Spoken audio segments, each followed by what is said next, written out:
On a worn bench at the edge of Crestwood Park, a white police officer shared his lunch with a homeless black woman. He ignored the sideways glances and quiet jeers from his fellow officers. Day after day, they sat together during his lunch hour, two strangers bridging a distance no one else seemed willing to cross. Then, one afternoon, he handed her a folded newspaper. What he noticed next stopped him cold. She hesitated, her eyes flickering across the page but never landing, her fingers tightening on the edges. She couldn't read. And in that moment, he made a decision, one that others dismissed as foolish. He would teach her. What began as a simple act of kindness would change both their lives in ways neither could have imagined. Officer Ryan Mitchell adjusted his utility belt as he stepped out of the Crestwood precinct. The early afternoon sun painted long shadows across the cracked pavement. The city around him throbbed with its usual rhythm. Car horns blaring, pedestrians moving in hurried strides, and the distant clatter of construction rising above it all. It was his lunch break, the only hour of the day when he could peel off his uniform's invisible weight and simply watch the world drift by. With a sandwich in hand, Ryan made his way toward a small park a few blocks from the station. Crestwood Park wasn't much, a patch of struggling trees and benches that had seen better days, but it was quiet enough for him to gather his thoughts. As he approached, he spotted her.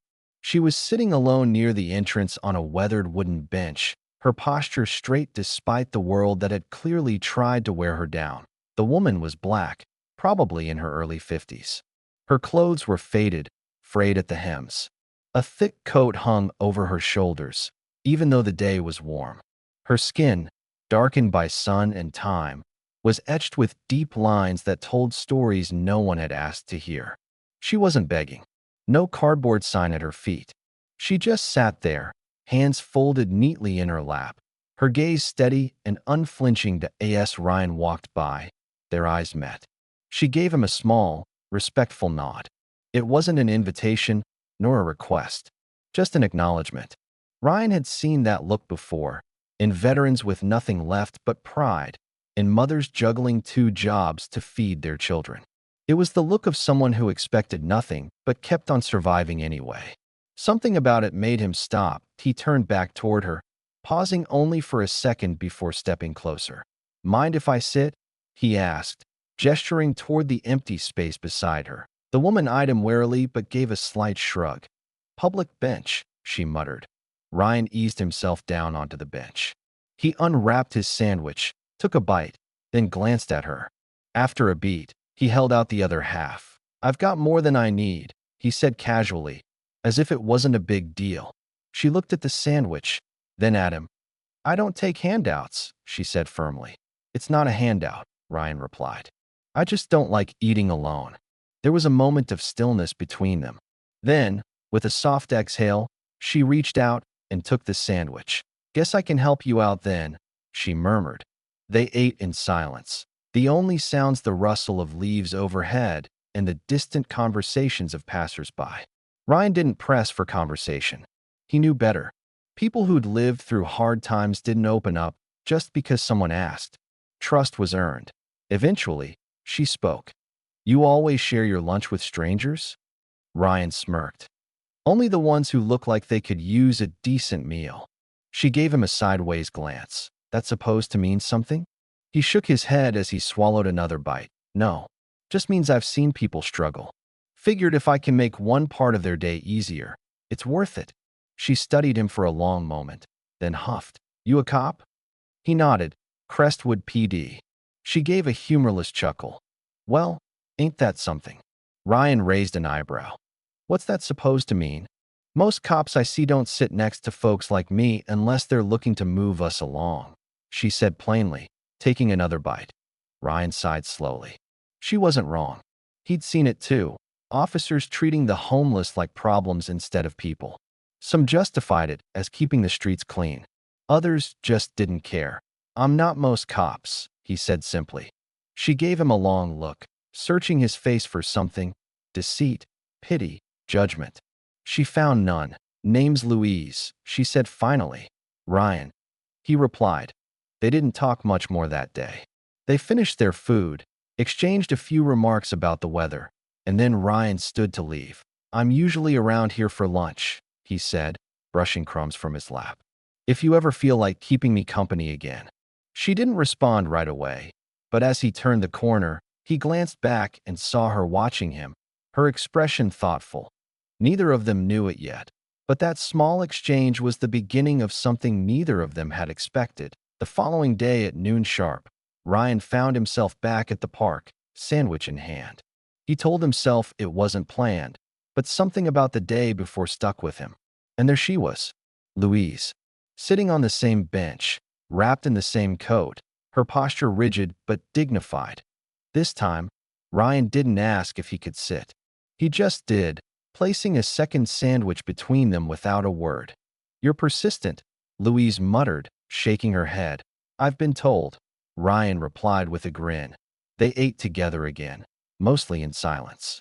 But that silence was easier now, more familiar. Then Louise spoke, her voice steady, recounting her past as if she were reading aloud from a history book that no longer pained her. I worked at the old textile mill on Harbor, she said. 15 years. Hard work. Steady. What happened? Ryan asked, wiping his hands on a napkin. They shut it down. Packed up overnight. No severance. No warning. Just locked doors. She gave a wry smile. Folks like me didn't make the news. Ryan didn't argue. She was right. And after that, he asked, did what I could, Louise said. Temp work. Cleaning jobs. Didn't last. Rent went up. Bills piled on. One day I'm behind. Next day I'm out here. Ryan listened. She wasn't telling him this for sympathy.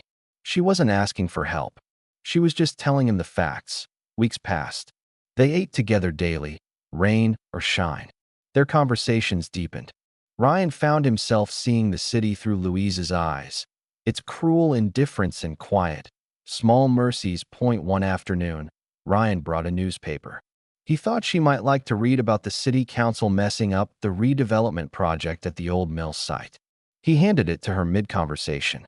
She took it with a nod, unfolding it carefully. But then Ryan noticed something. She wasn't reading.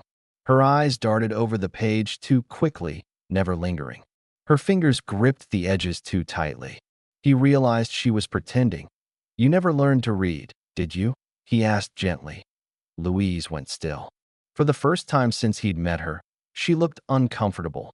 Dropped out in middle school, she muttered. Had to take care of my mom. Then life just happened. Ryan didn't pity her. He simply saw her. Let me help, he offered. With what? My ABCs, she scoffed. With whatever you need. After a long silence, she muttered, You don't quit, do you? Not when it's worth it, Ryan said. She gave him a sharp, appraising look, then nodded. All right, officer. We'll see how long you last. The next day, Ryan arrived with a dog-eared paperback. Louise didn't touch it at first, just stared at it. Finally, she picked it up and flipped through the pages. You ever teach anybody before? Nope, Ryan admitted. She snorted. So why now? Because I believe you can do this, he said, and so they began. It was slow, frustrating. Louise would get angry, shut down, refuse to try. Ryan didn't push. He waited. Then he'd turn a page and say, Let's try again. Some days were better than others. One day, after finally reading a sentence without stumbling, she slammed the book shut and declared, I'm too old for this. Ryan leaned back. You're not too old for anything, he said. Over months, Louise learned to read. Slowly, painfully, but with growing confidence. People noticed. First, the library staff. Then, others in the shelter. A local charity offered her a job at a grocery store, inventory, logging shipments. She hesitated. What if I mess up? She asked. Ryan smiled. You won't. She got the job. She got an apartment. She got her life back. Louise didn't stop there. She began teaching others at the library, adults who had slipped through the cracks. She understood their shame, their anger, their pride. She taught them with patience. Word of her work spread. Ryan was honored by the city, but he redirected the spotlight. I didn't save Louise, he said. She saved herself. One afternoon, as they sat on their bench, Louise nudged him. You know, she said, I still owe you lunch." Ryan grinned. "I'm holding you to that." They stood up together, no longer just a cop and a homeless woman, but two people who had changed each other's lives. Because sometimes, all it takes is a sandwich on a park bench.